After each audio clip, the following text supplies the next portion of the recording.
Shalom, selamat malam Bapak Ibu Saudara.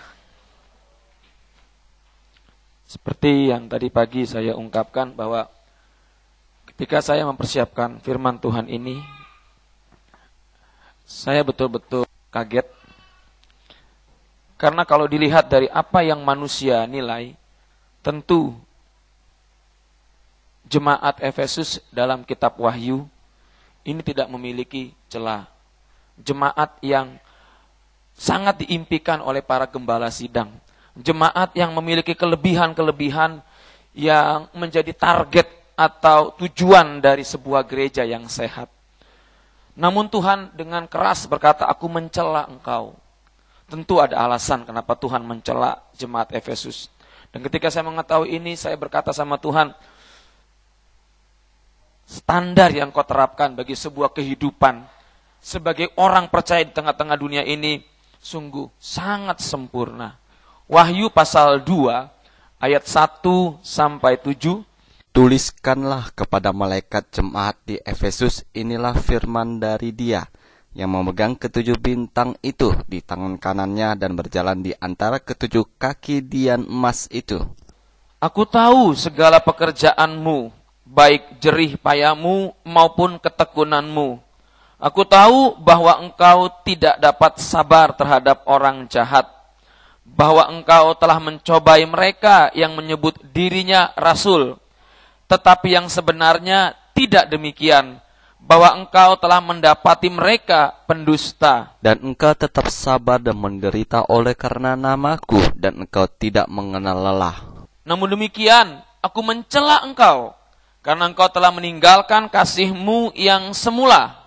Sebab itu ingatlah betapa dalamnya engkau telah jatuh. Bertobatlah dan lakukanlah lagi yang semula engkau lakukan. Jika tidak demikian, aku akan datang kepadamu dan aku akan mengambil kaki dianmu dari tempatnya, jikalau engkau tidak bertobat. Tetapi ini yang ada padamu, yaitu engkau membenci segala perbuatan pengikut-pengikut Nikolaus, yang juga kubenci sama-sama. Siapa bertelinga, hendaklah ia mendengarkan apa yang dikatakan Roh kepada jemaat-jemaat. Barang siapa menang, dia akan kuberi makan dari pohon kehidupan.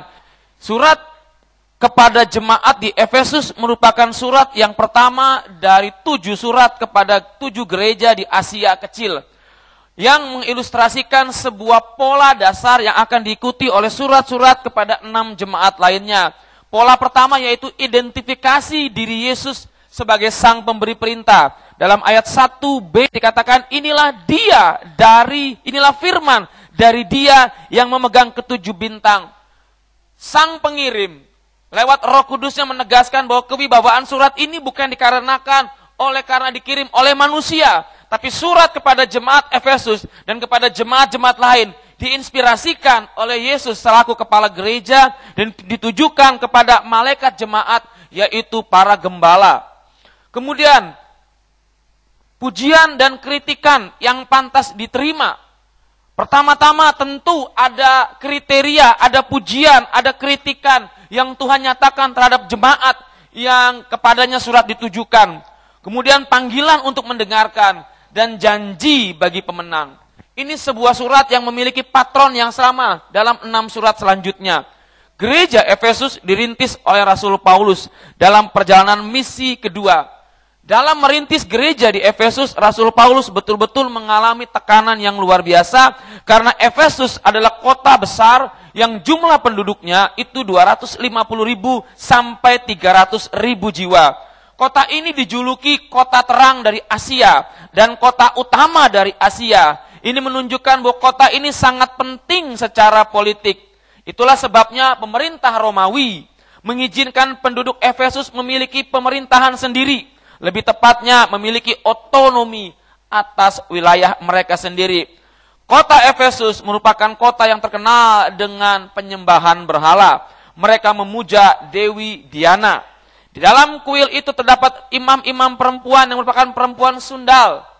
Perempuan yang kasarnya itu perempuan pelacur yang menjadi pengikut Dewi Diana, di mana perempuan-perempuan sundal ini adalah imam-imam melakukan hubungan seks dengan jemaat-jemaat yang datang ke Dewi Diana.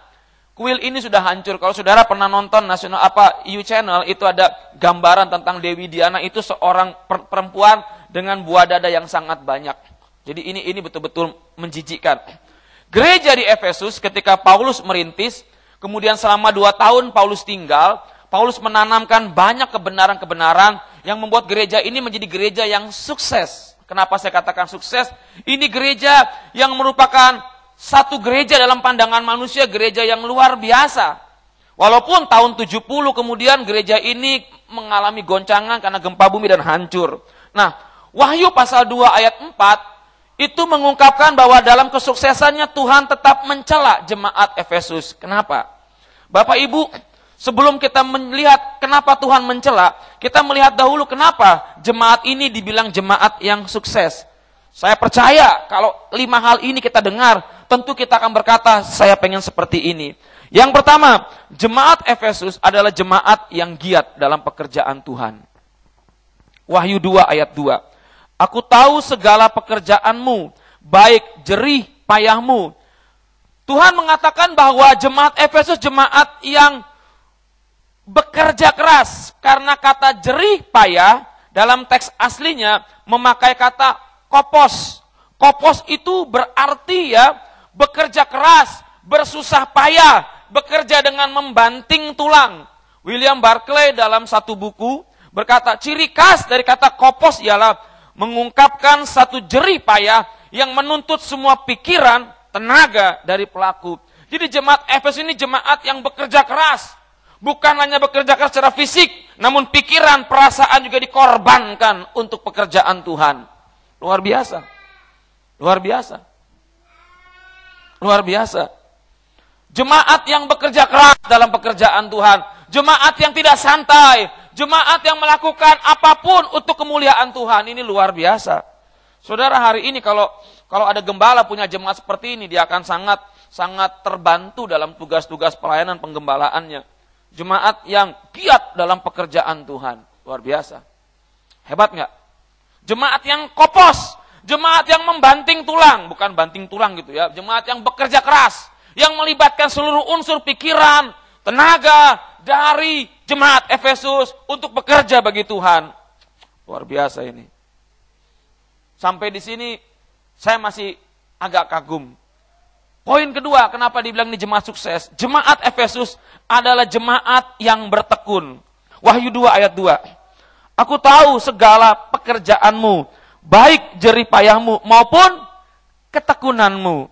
Bapak Ibu yang dikasihi Tuhan, kata ketekunan menurut John Stott ini adalah tekun dalam mempertahankan iman mereka kepada Yesus. Gereja di Efesus mendapatkan tekanan yang berat dari pihak luar. Kalau Bapak Ibu Saudara berpikir, kita coba mengimajinasikan tentang jemaat Efesus, di mana pemujaan kepada Dewi Diana dan dewi-dewi lainnya ada di kota tersebut. Ketika jemaat Tuhan berdiri di kota Efesus, apa yang terjadi? Kristus mengajarkan tidak boleh menyembah berhala, betul? Maka gaya hidup jemaat Kristen, jemaat Efesus akan berbeda dengan orang-orang kebanyakan, betul? Paham sampai di sini? Tentu gaya hidup mereka kalau berbeda hanya sekedar cara bertanam, cara berbicara tidak masalah. Tapi berbeda dalam hal prinsip. Kota Efesus terkenal sebagai kota kuil Dewi Artemis. Ketika Rasul Paulus mendirikan jemaat Efesus, Rasul Paulus hampir mati dirajam. Begitu fanatiknya akan Dewi Diana, maka ketika orang Kristen hadir di tengah-tengah kota Efesus, gaya hidup mereka akan menimbulkan resistensi atau perlawanan dari orang Efesus. Maka jangan heran, menjadi orang Kristen di kota Efesus waktu itu mengalami penganiayaan. Paham sampai di sini? Mereka dianiaya, mereka difitnah. Karena ketika Yesus diberitakan, yang rugi itu bukan dewinya, tapi orang-orang yang hidup dari penyembahan berhala, penjual ramalan. Ada di sini yang baca buku mimpi? Pembuat buku-buku penyembahan berhala, pembuat patung-patung dewi, itu kehilangan penghasilan. Karena orang berubah iman, beralih iman, tidak lagi menyembah Dewi Diana. Akibatnya apa? Kehilangan penghasilan. Mereka menghasut, mereka berusaha menghancurkan orang Kristen. Jemaat Efesus, jemaat yang mengalami oposisi dari penduduk kota yang masih menyembah Dewi Diana. John Stott bilang bahwa jemaat ini mendapatkan oposisi yang begitu keras. William Barclay bilang, Efesus juga memiliki kuil terkenal bagi kaisar Romawi. Sehingga penyembahan pada kaisar itu sangat penting. Sehingga orang Kristen ketika tidak menyembah kaisar, tidak menyembah patung kaisar, tidak menyembah Dewi Diana, itu mengalami aniaya yang keras.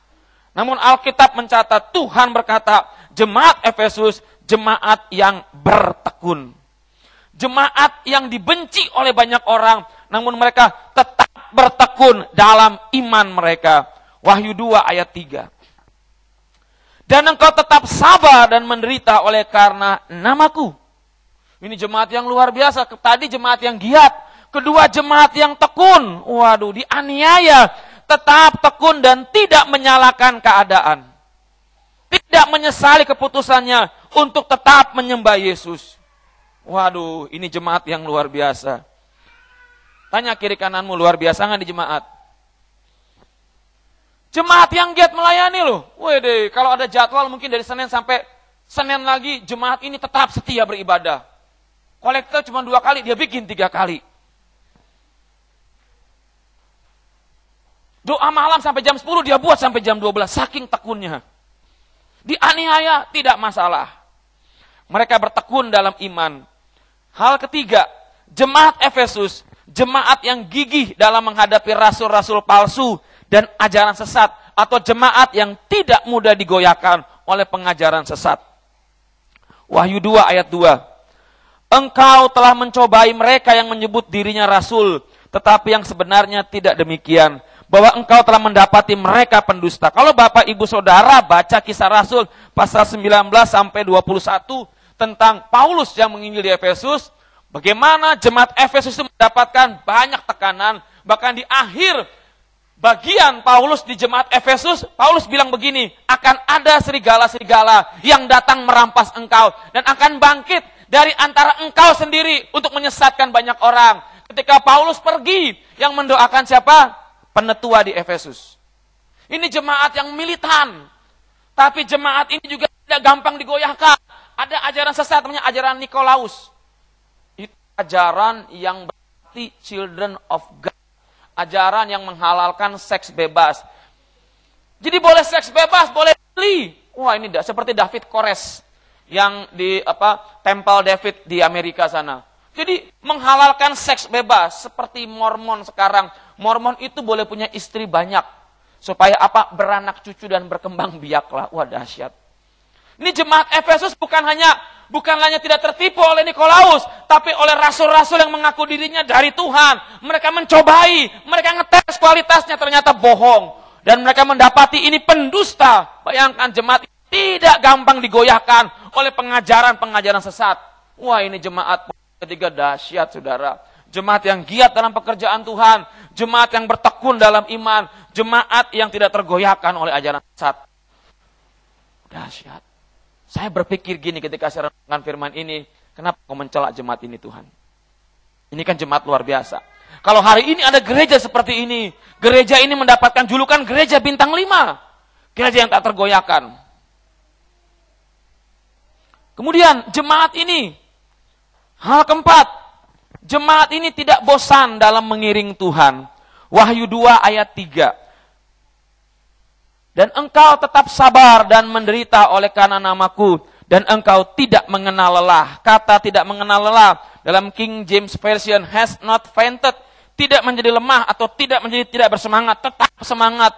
Jemaat ini not grown weary. Tidak menjadi lelah dan bosan. Kata-kata ini berhubungan dengan kalimat sebelumnya itu. Sabar menderita. Jemaat ini tidak menjadi bosan dalam mengikut Tuhan. Jemaat ini tetap setia.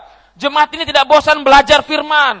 Tidak bosan berdoa. Tidak bosan menghadapi tekanan-tekanan yang ada. Tetap semangat. Wah, ini jemaat yang keempat ini luar biasa.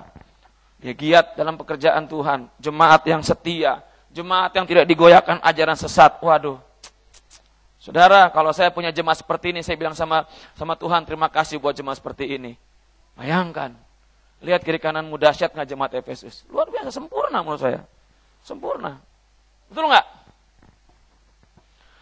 Yang kelima, Jemaat ini membenci kejahatan. Ini sepaham dengan Tuhan. Kata-kata dalam ayat 6. Tetapi ini yang ada padamu, yaitu engkau membenci segala perbuatan-perbuatan Nikolaus yang juga ku benci. Waduh, luar biasa.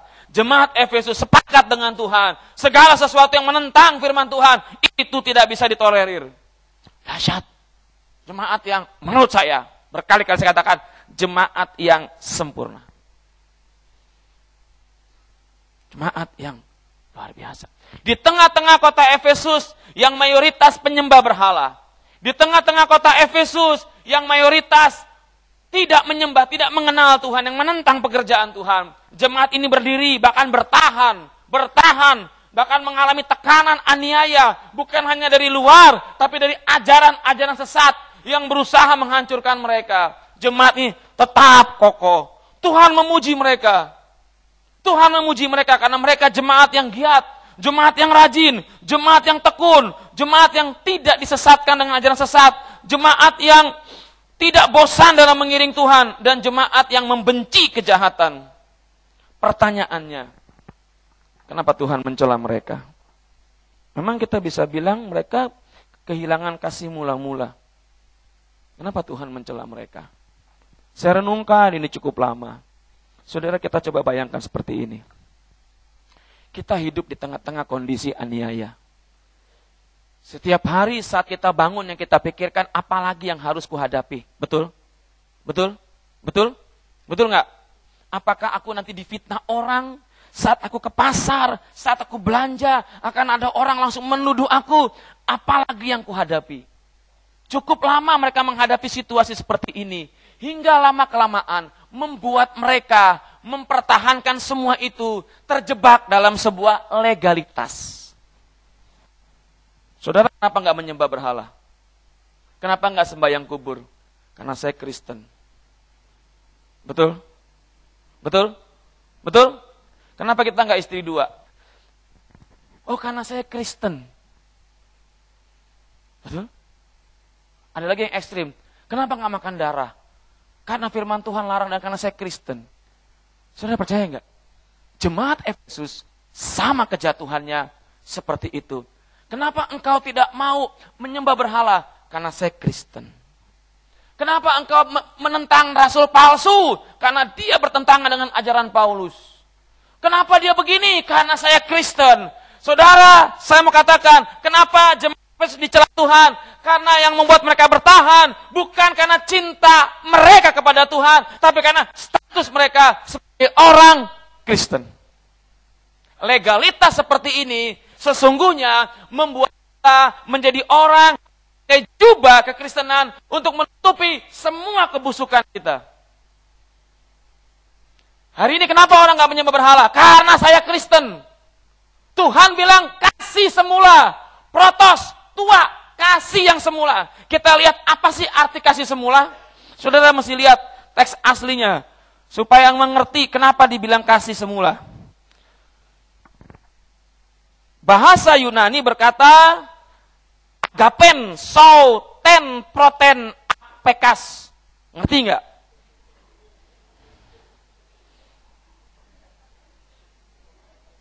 Agapen tuh agape, agapau.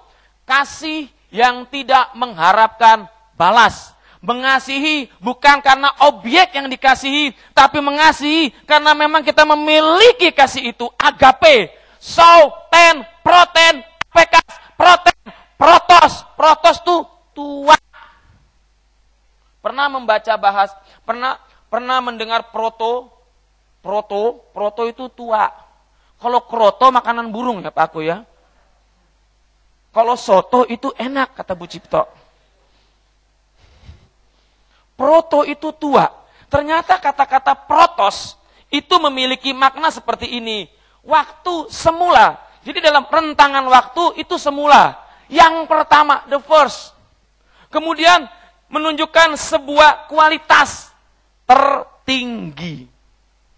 Ketika Tuhan berkata kasih yang semula itu tidak ada dalam jemaat Efesus kehilangan kasih yang membuat mereka berani memutuskan tidak menyembah berhala, menyembah Tuhan. Tidak melakukan dosa menyenangkan Tuhan. Ketika orang punya kasih mula-mula, lihat betapa radikalnya dia buat Tuhan. Amin. Berpikir nggak saat kita pertama ikut Tuhan, kita berani menentang semua hal-hal yang dosa. Tapi hari ini kenapa kita mempertahankan ini? Karena saya Kristen. Kita bisa jadi Kristen tanpa cinta Tuhan. Betul? Tentara Italia di bawah pimpinan Jenderal Graziani tahun 41 ketika pertama kali Perang Dunia meletus, sebelum Jenderal Erwin Rommel membantu Italia dalam kubu Aksis, itu berperang dengan 100.000 tentara menyerang tentara Inggris. Tentara Inggris hanya sekitar 25.000 orang. Apa yang membuat tentara Inggris menang? Tentara Italia berperang tidak cinta pimpinan mereka. Mereka berperang karena kita orang Italia. Ketika tentara Inggris berperang, maju dengan semangat cinta. God bless the Queen, God save the Queen. Semangat membela ratu mereka. Maka tentara Italia keder.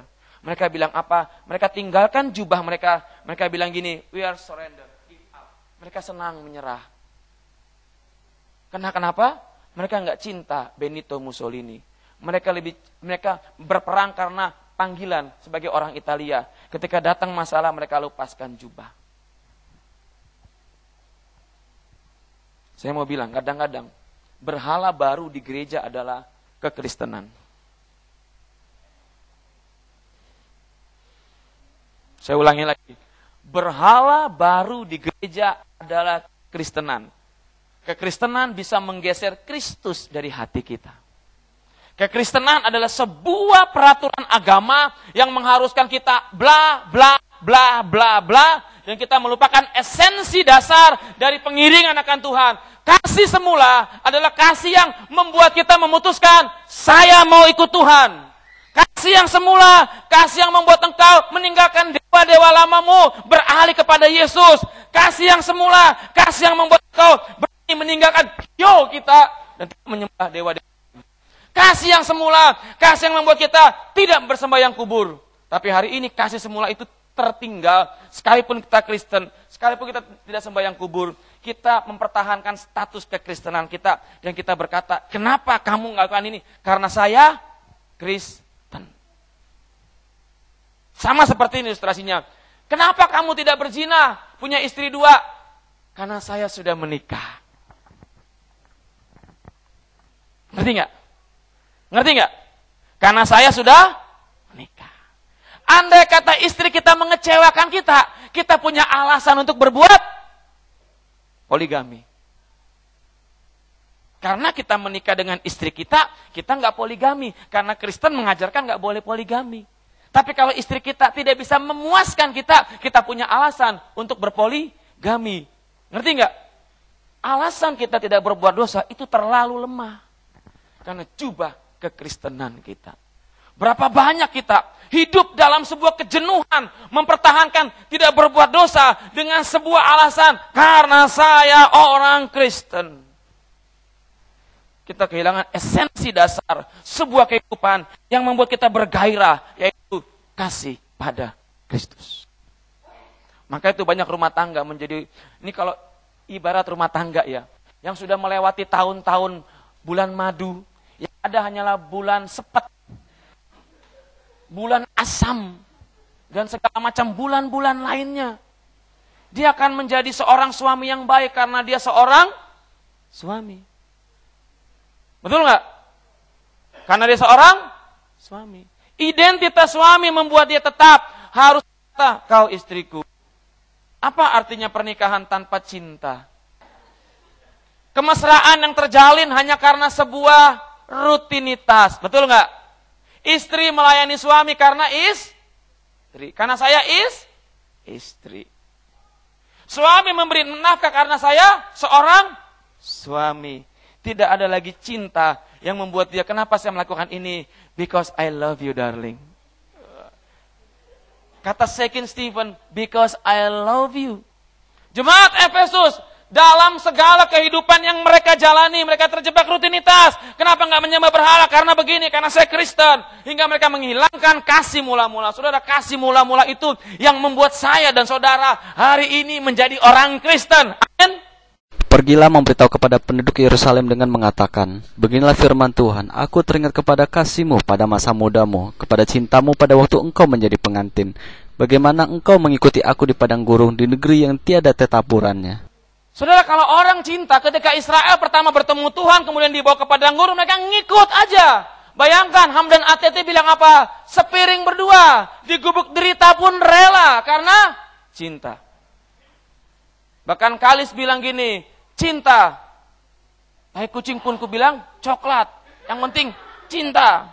Loh, cinta itu gak masuk akal loh. Ketika anakku jatuh cinta, kenapa kamu mau sama dia, nak?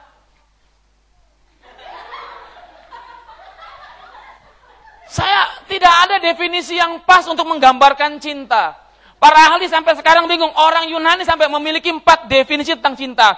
Cinta mula-mula, cinta yang paling berkualitas, cinta mula-mula yang membuat saya dan saudara memilih Yesus sebagai Tuhan. Itu yang hilang. Itu yang membuat segala pekerjaan kita, segala apa yang kita kerjakan, hanya sekedar kita lakukan karena kita orang Kristen. Saudara, hal ini sangat berbahaya. Kenapa? Saya kaget ketika melihat definisi kata-kata ini. Apa yang Tuhan katakan dalam Wahyu 2 ayat 5? Sebab itu ingatlah betapa dalamnya engkau jatuh. Dengar baik-baik ya.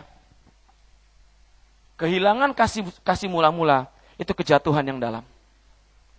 Kejatuhan bukan sekedar ketika kita berbuat zina.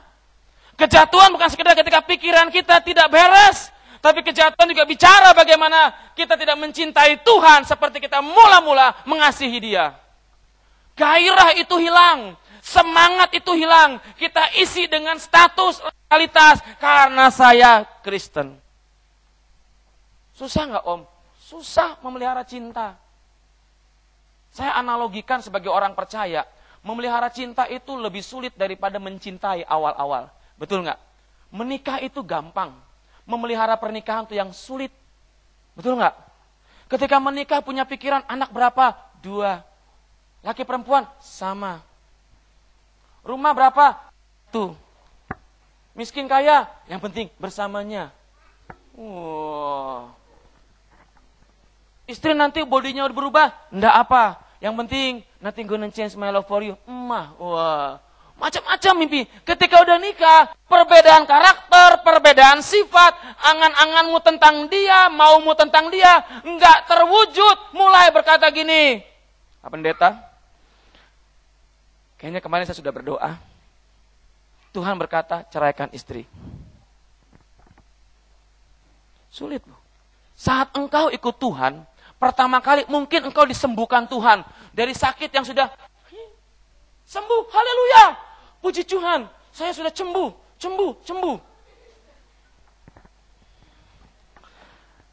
Apa yang Tuhan inginkan dari orang-orang Efesus? Yang pertama, bertobat. Kata bertobat memakai kata mateoson. Mateoson itu akar katanya metanoia, berbalik arah. Dari sesuatu yang makin menuju kehancuran, berbalik arah menuju kebenaran yang Tuhan mau. Kenapa? Karena ada pemberitahuan firman, engkau meresponi, engkau berbalik arah. Kata ini, bertobat memakai tensis aorist imperatif, yang merupakan perintah yang menuntut tindakan segera.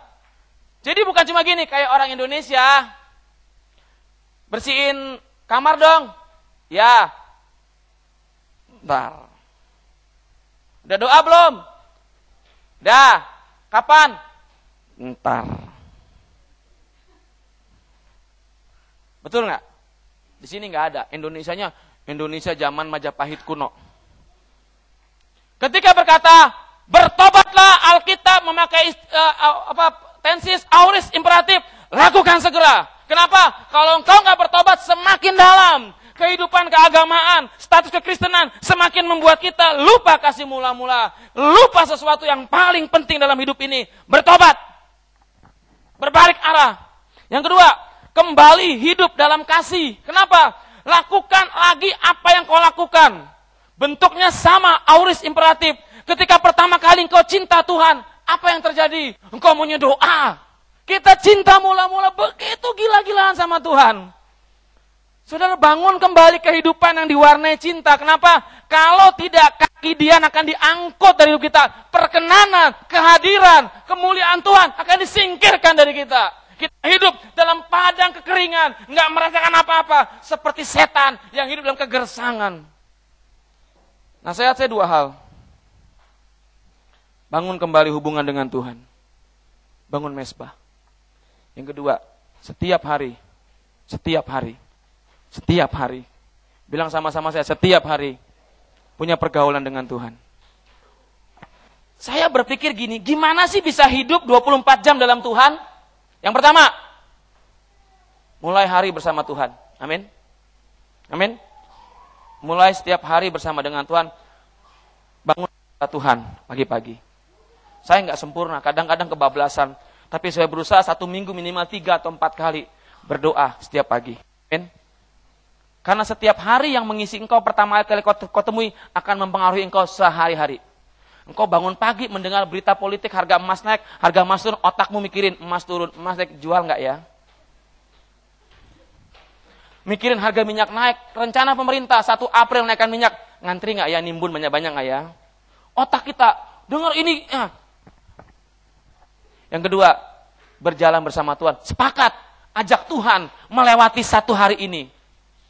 Bukan berarti ngomong tengah jalan gini, Bapak aku mau gini, enggak, gila juga.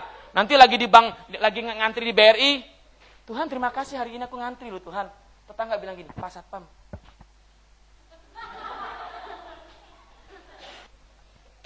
Ada waktu-waktu di mana engkau punya kesempatan memikirkan dosa, pikirkan Tuhan. Amin. Amin. Pikirkan Tuhan. Pikirkan. Yang ketiga, lakukan firman Tuhan.